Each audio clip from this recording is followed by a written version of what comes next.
A person who has the estrogen high, do you give them any kind of estrogen inhibitors with the testosterone? Well, first we always recommend let's get them in the gym. For someone who's high for patients who are extremely overweight, we tell them, look, you got to get the weight down, and we want this to be I guess like what they call the canary in the coal mine. We're letting them know, hey, this is a time to recall yourself and say, what am I doing wrong with my life? What am I doing wrong with my lifestyle, my exercise? So once we have that discussion and really encourage them to get in the gym, change their lifestyle, and first we start with weight loss, because once we get the weight loss down and once we get the excess weight off, typically the excess estrogen resolves. I don't want to do too much at once in the beginning. If a patient is otherwise overweight, not obese, these are patients who are obese, we can start them on TRT.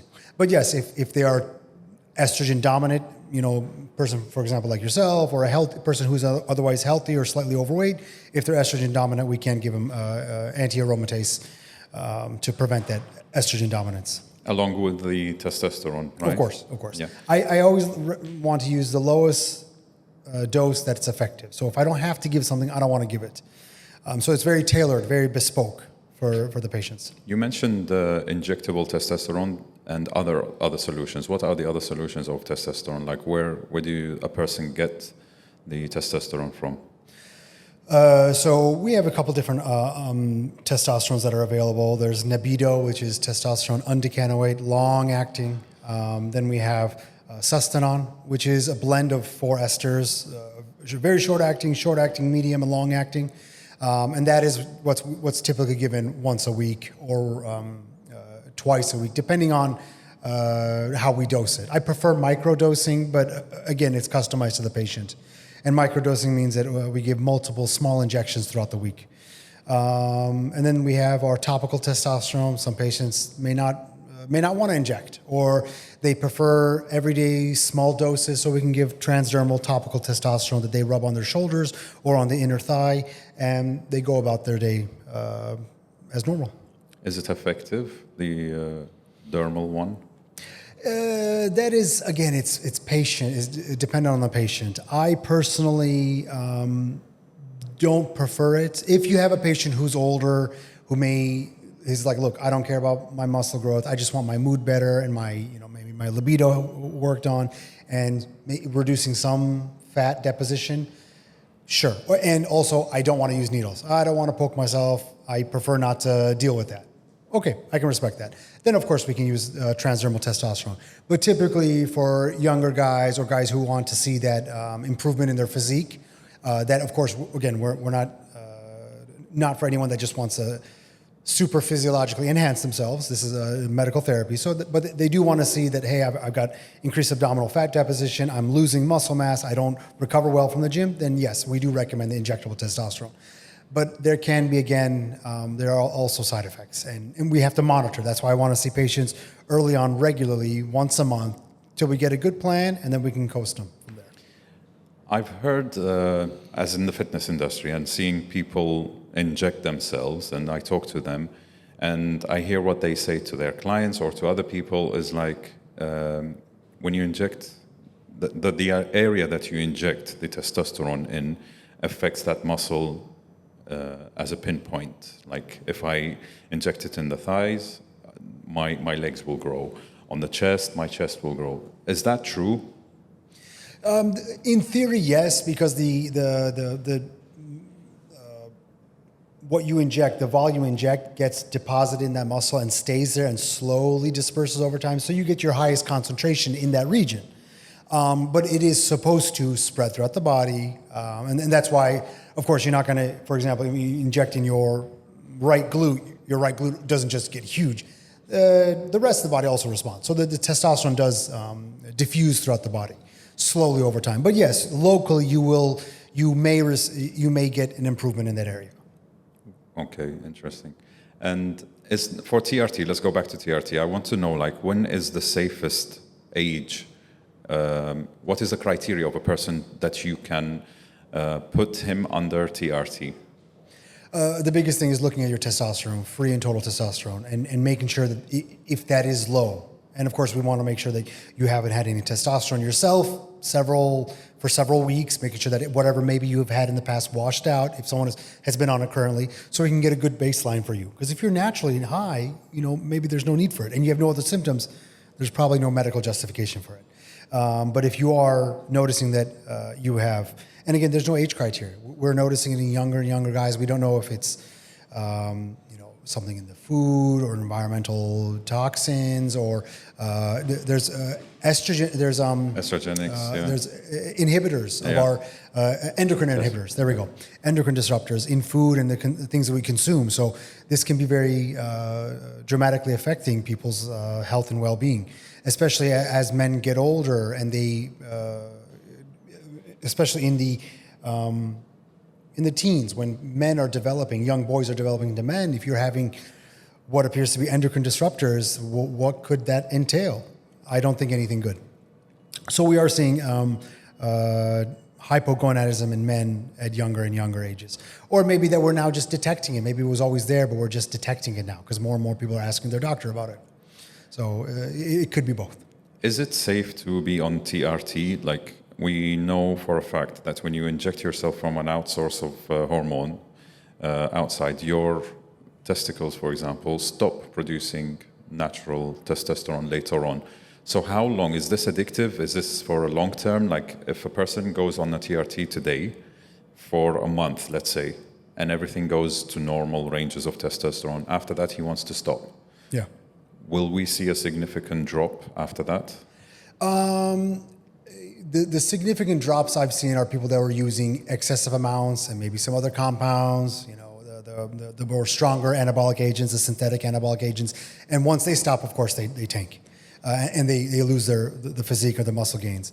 But if you're taking normal TRT and then you come off it after 1 month, you're going to notice that, hey, you felt better, you had more energy, your mood was better, and then you go back to your baseline. So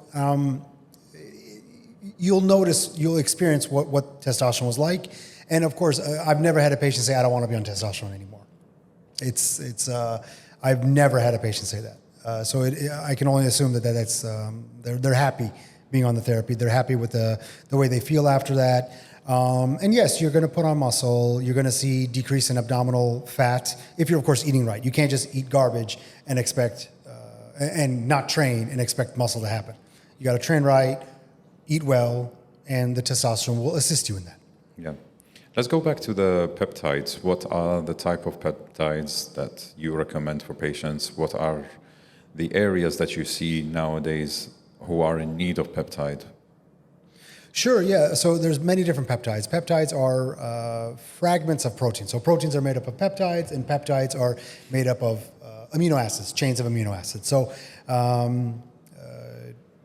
and peptides are involved in cell signaling. So the body communicates through hormones, and those hormones, once they hit the cell, they release peptides. So the peptides, the cells communicate through each other through peptides.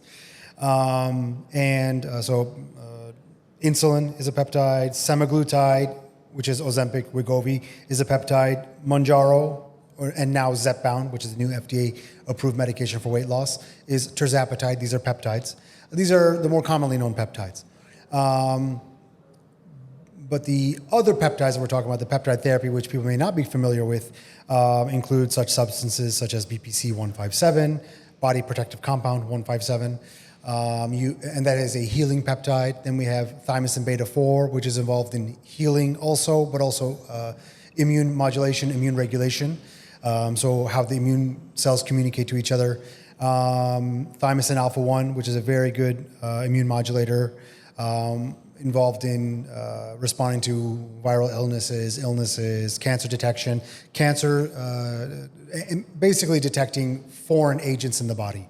Thymosin alpha 1 works by helping the body, supporting the process that is involved with the immune cells, finding a antigen or a foreign body in the body, finding it, ingesting it in the immune cell, and then breaking it apart and putting it on the surface of the immune cell for recognition. So that's how the cells communicate. So it's a really elegant way how the body works. It's really amazing when you learn the actual microbiology and the immunology at a cellular level. And that is what happens when people are if they're, especially we notice in COVID, people were getting really, really sick. And we're not able to mount a good immune response because COVID was so effective at evading the immune system and with the different strains and overwhelming the body's natural defenses. There were many studies done that showed thymosin alpha-1 enhanced immune response and prevented morbidity and mortality in patients with COVID. So these are things we use in addition to the other range of tools at our disposal in medicine to enhance body's natural function. Interesting. What are the other peptides? So then we have CJC ipamorelin, which releases our natural growth hormone. We discussed that one. It goes in the brain and releases the growth hormone naturally, and then the growth hormone, of course, goes and does its thing. But it does not shut down your own natural. Is this safe to use? Yeah, that's what I was asking. Is it safe to use? From the studies I've seen, there is no harm to it. Of course, again, we have to use it safely, and you have to use it intelligently. And of course, using pharmaceutical grade compounds. So getting it from a physician that knows how to prescribe these and is looking for possibly any side effects. Maybe you have hypertension that may be stimulated by this. Again, it's transient, because there may be slight water retention initially. So you can't just do these things on your own. You got to work with a doctor, and they're monitoring everything. So yes, this has been used also in age-related growth hormone deficiency. That's basically getting older. In cancer patients who are wasting away, to boost and shift them from catabolism to anabolism. So there are anabolic components within range, as in within a normal physiologic approach. Because when you use a peptide, at some point it saturates the receptors and there's no additional benefit to it. There's no additional growth or gain from it, which is unlike hormones. Hormones, the more hormone you give, the more outcome you have, which can be dangerous. If you give too much, for example, insulin, you're going to tank your sugar and you're going to die. Because you have no insulin, no sugar in your system, can't go to the brain, can't go to the heart, you're going to die. And same with growth hormone. You give too much growth hormone, you're going to have water retention, you're going to have high blood pressure, you're going to give yourself kidney failure, you could have a stroke, heart attack, things like that. The more you take.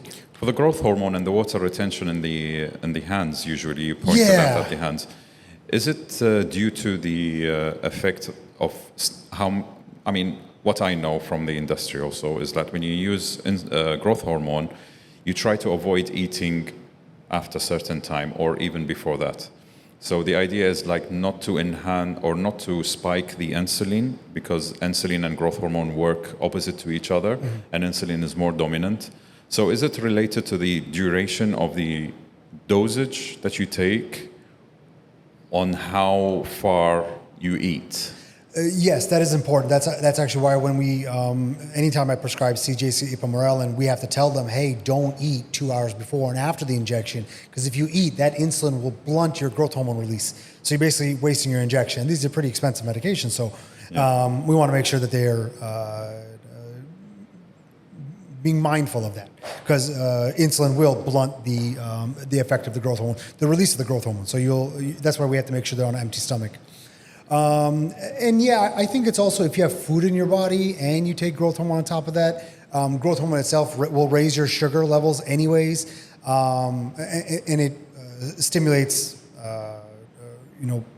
sugar release, increased glucose in your system. Also, you're having food in your system, that's going to raise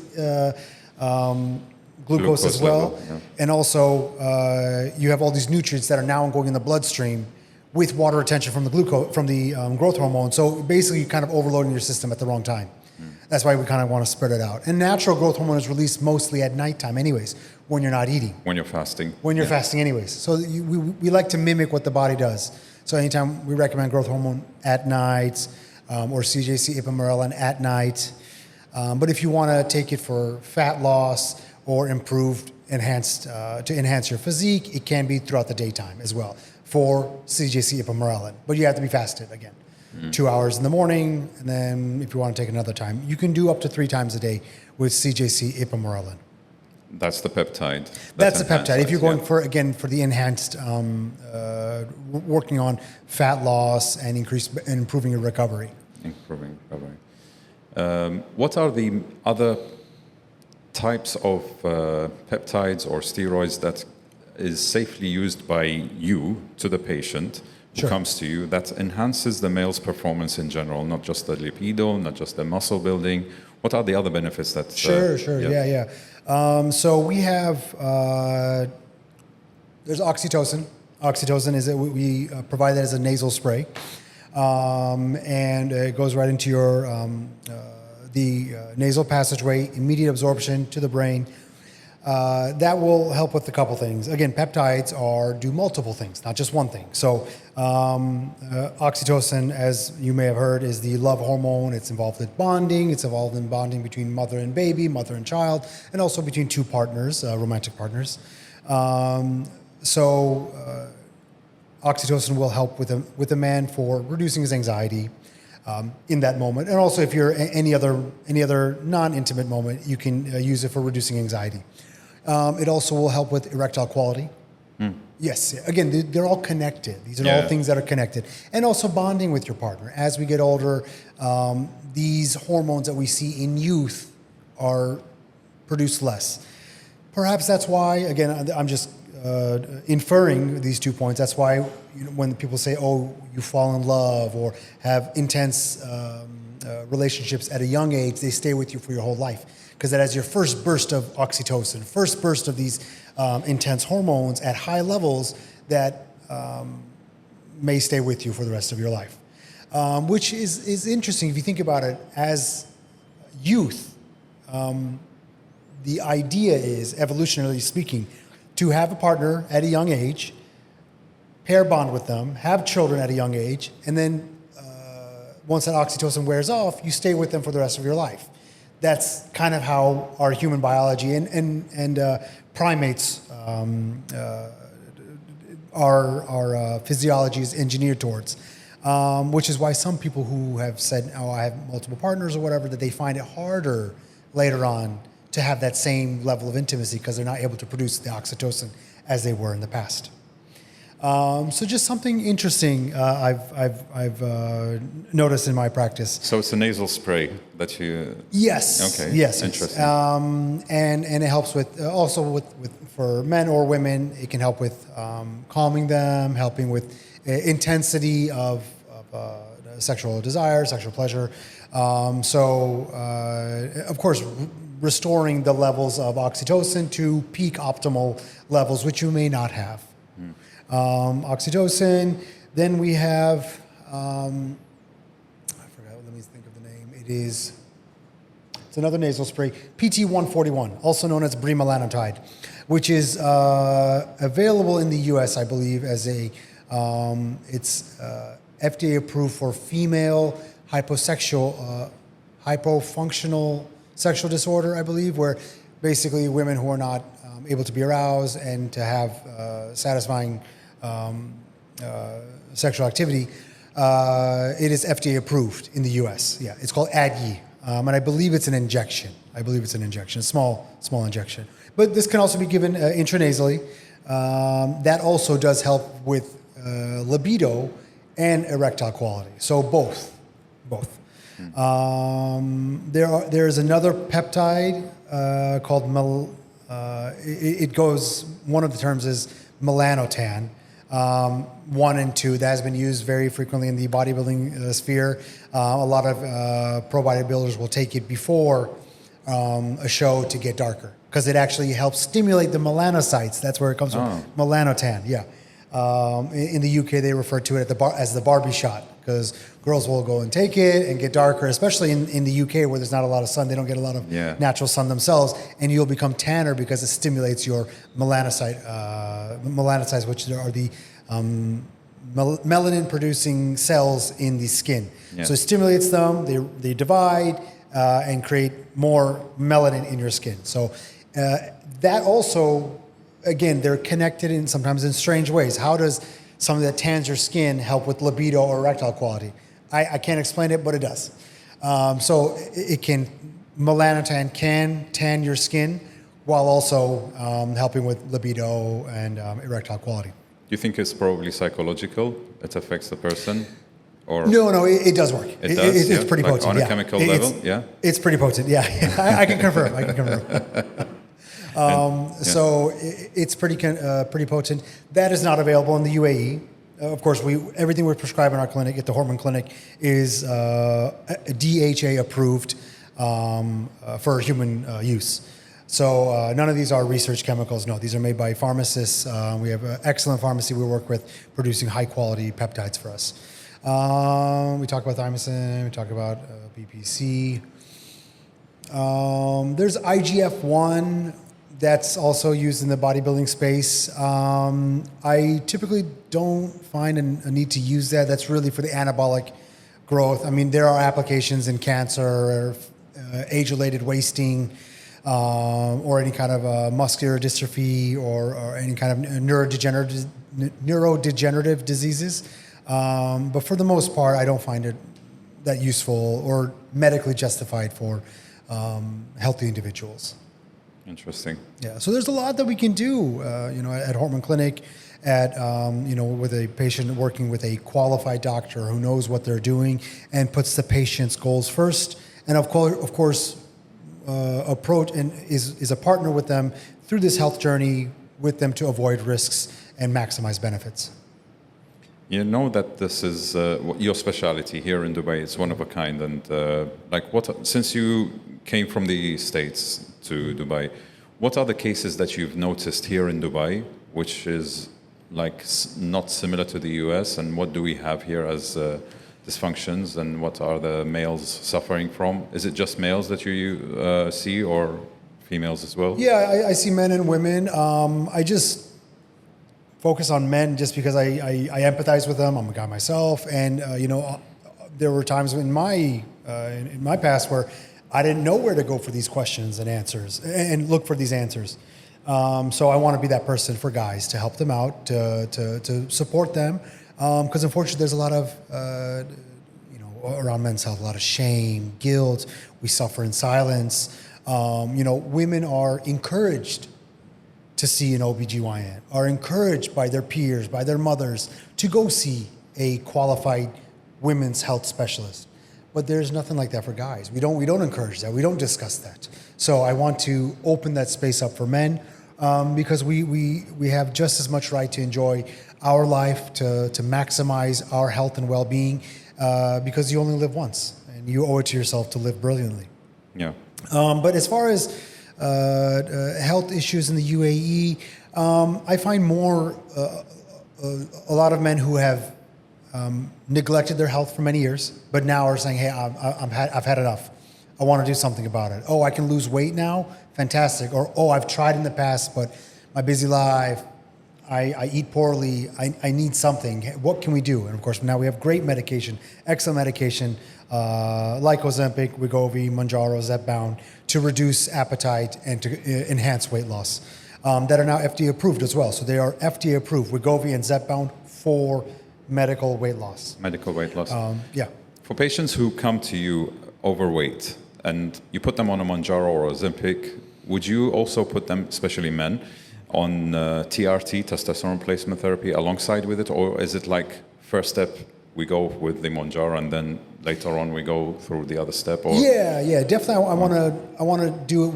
We can do them both at the same time if there's a urgent medical justification. But typically, I like to get the weight off first, especially if it's a lot of weight. If it's like an obese or morbidly obese person, we got to get the weight off first. And the weight loss can be very dramatic, 5 kgs or more a month in the beginning for really heavy people. I had a patient lose 20 pounds, about 10 kgs in 1 month back in the US. And it's life-changing for them, life-changing. I've had patients say that, I lost 50 pounds, 25 kgs or so, in a span of a few weeks, and putting on old clothing that they used to wear and say, "This doesn't fit me anymore," and just breaking down in tears, because it's a lifelong journey. No one says, "Oh, I just it's rare to find someone that say, I just became overweight. It's usually something that they've struggled with their entire life. A lot of shame and guilt and pressure from family, social isolation, shame around being overweight. So for them to see that they can lose the weight and it's in their power. And it really was a lot of overconsumption, of course, we encourage them to get active, but for them to see the weight finally come off is truly life-changing, and they really do appreciate it. Let's stay in the Mounjaro and the Ozempic part, because I don't like my clients to use it. And my clients are not obese and not too much overweight. But I do understand where it comes from when a person who is really obese and have no other option, he can't even move, to put him on something to drop this 50 pounds or 25 kgs or even more in a month, it's more psychologically pushing them to be more motivated to do something. Sure. And push them. Yes, I totally agree with that. But a person who wants, or a woman, a female, mostly, I get this question quite a lot. So they come to me and they say, I'm going to use Ozempic to lose this 2-3 kgs that I don't like on the scale. They look perfect to me, but this is more for them as a digit on a scale that they see and it's pissing them off. I'm going to use Ozempic. Is this a safe usage? So the official medical criteria for the FDA-approved indications for weight loss for Zepbound and Mounjaro are BMI over 30, which is obese, body mass index, or BMI over 27 with one weight-related comorbidity. My BMI, let me stop you here. Sure. My BMI is 28.5. Am I obese? Right. So BMI is height and weight. I know. So you don't look obese. So we have an excellent scale at Hortman that it's not a scale, it's a body composition analyzer. So it tells us everything. Where's the fat? How much fat you have? And it tells us exactly. Okay. So I can tell. So it's not just the BMI. No, it's not just that. But typically we use that as like a standard barometer to gauge. You could have like a Arnold Schwarzenegger in his prime and he'll be obese. Yeah. You know, so of course we have to take it with our clinical judgment. How does the patient look? Is there severe excess fat? One weight-related comorbidity plus BMI of 27 is an indication.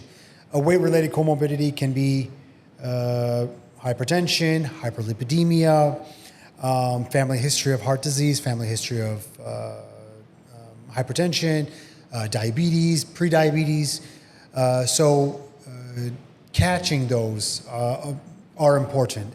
There is significant data coming out now, and it's ongoing because the data is being compiled and collected of significant cardiovascular benefits, reduced cardiovascular death, heart attack, stroke in individuals taking these medications. We still haven't fully understand it. I think there's a certain calorie restriction component to it because you're eating less, and all the evidence shows that the less you eat is beneficial for your health in the long term. And I think it moves us to a fasted state, so a repair state, and I think that is good. Our natural state is not eating. Our natural state is fasted. If you look at for thousands of years, having regular 3 meals a day, high calorie dense food was not common, was not the norm. The norm was, to eat a couple hundred years ago, to eat when you had food, and the food was, raw, unadulterated, not very nutrient dense. It would be maybe some meat, greens and some grains that was, whole wheat grains. That's what we had for hundreds of years. Now it's where I can have 3 times a day Deliveroo, Kareem of McDonald's. Yeah. Highly dense calories, all ultra processed food. Ultra processed food, 4 hours apart from each other. Yeah. I can wake up, not move from my bed, boom, McDonald's at 8 a.m. Boom, McDonald's 12 p.m. Boom, McDonald's 5 p.m. Yeah, and it's cheap and affordable. Cheap, and it's so calorie dense. This has never been like this. So our evolution is not engineered for this. Our evolution is engineered to keep us alive through periods of famine, which was the norm in the past. Yeah. So and as you see, our evolution is not designed for this.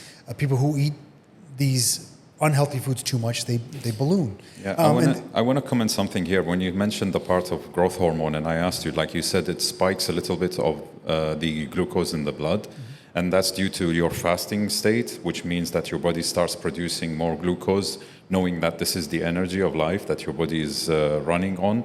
So with the growth hormone, it taps into the muscles to release those, and the liver as well, to release that glucose from the glycogen which is stored over there to make your body function more. So it's really fascinating, the fasting part. yes, absolutely. And it's a hormonal cascade. Insulin goes up, growth hormone goes down. Yeah. Growth hormone goes up, insulin goes down. So there's a lot of everything is related. Everything is connected. There's no one solution. And even with medications like Ozempic, Wegovy, the GLP-1 agonists, if you don't exercise and you don't reduce your calorie intake, you're going to plateau. You're going to plateau, and you won't lose anymore. And I deal with that. It's a challenge for our patients. Some of them that still have not done the lifestyle modification.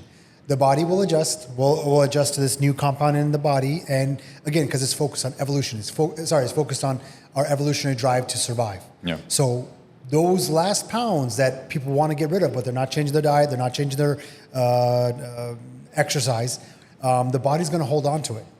So because it's, again, your body's engineered to keep you alive. I've heard something about the Ozempic and the Mounjaro, that the weight that is dropped, 2/3 of it is from muscles and only 1/3 is from fat. How true is that? No, I think that is not correct. Yes, I have noticed it in myself and in patients. There is a slight decrease in muscle. But that's also why we have to encourage them. You got to do your weights. You got to do your exercise. There's no There's no replacement for that. This is a lifestyle change. Okay, you start the GLP, no problem, but you got to change your lifestyle too. So I need you to exercise. I need you to eat healthy, high protein diet, low carbs, eating healthy. So there is a slight loss of muscle, but if you're maintaining your exercise, that also plateaus because you're stimulating your muscle to exercise as well and to regenerate the muscle. Have you noticed that it is addictive to certain patients, like who go through the treatment of Mounjaro or Ozempic or any other peptide of its similarity? Is it addictive? Do patients want to stay on it for a longer time? Do they come back to you? No, not yet. I think patients patients are pretty smart. They do realize that they want to hit their goal and then come off it. But if a patient if they have any cardiovascular disease in the family, any diabetes in the family, stroke, heart attack, I do recommend they stay on a low dose for that ancillary benefit of reducing 20% or more of a heart attack or stroke later on. And also, again, if you come off it, you have to maintain that same diet, and eventually it'll come back. If you don't, I was on Ozempic for about 1.5 to 2 years, and lost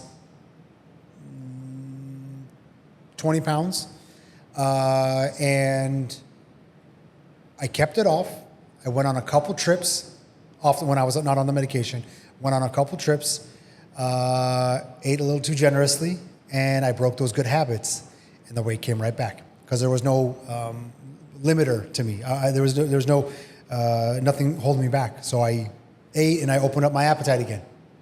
That was my mistake. I did it to myself. Not because of going off Ozempic. No, well, the Ozempic, of course, keeps you from overindulging.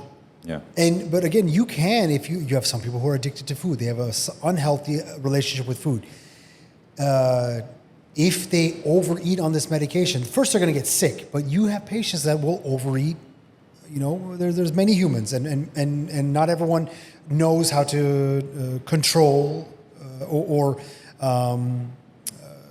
eat properly, even with medication. And they may be addicted to food, so they will eat over it, and you can ruin the effect of the medication.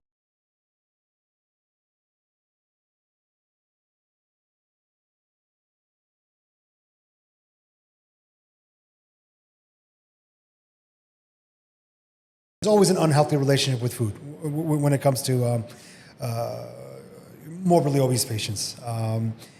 And they would eat back their stomach, and they would gain the weight back. They would lose the weight initially, but life stressors, things that happen in their life, they ended up gaining the weight again, and eating their way back to their old size, which is really sad. Have you noticed any patients who are on Mounjaro or Ozempic who haven't seen any kind of changes at all? No, it's pretty powerful. Okay. It's really, really powerful. If anyone says that, they may not be on the correct dose, or maybe they need to increase the dose. Again, you get a certain benefit out of each dose, and everyone's different. That's why everything has to be tailored to each patient.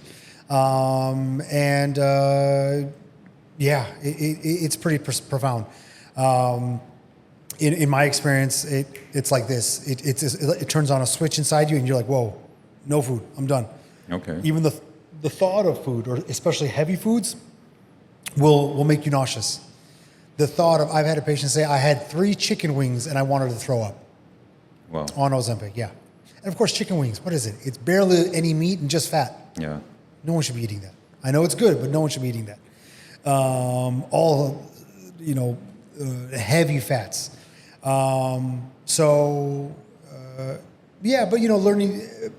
Learning to eat healthy on there, having your lean meats, healthy foods, going forward is the best way. And then holding on to those habits going forward. Interesting. I think I finished my question. Doctor, thank you very much. I really appreciate it. It's an honor to have you here with the knowledge and experience that you have. And hopefully, I can make the time to come to your clinic. Inshallah. To have myself tested in different aspects to see if there's any possible way to reach this optimum level. That if there's any room for it, I'm more than happy. And hopefully, we'll see you again. Inshallah. Thank you for having me. It's been a pleasure. Thank you very much.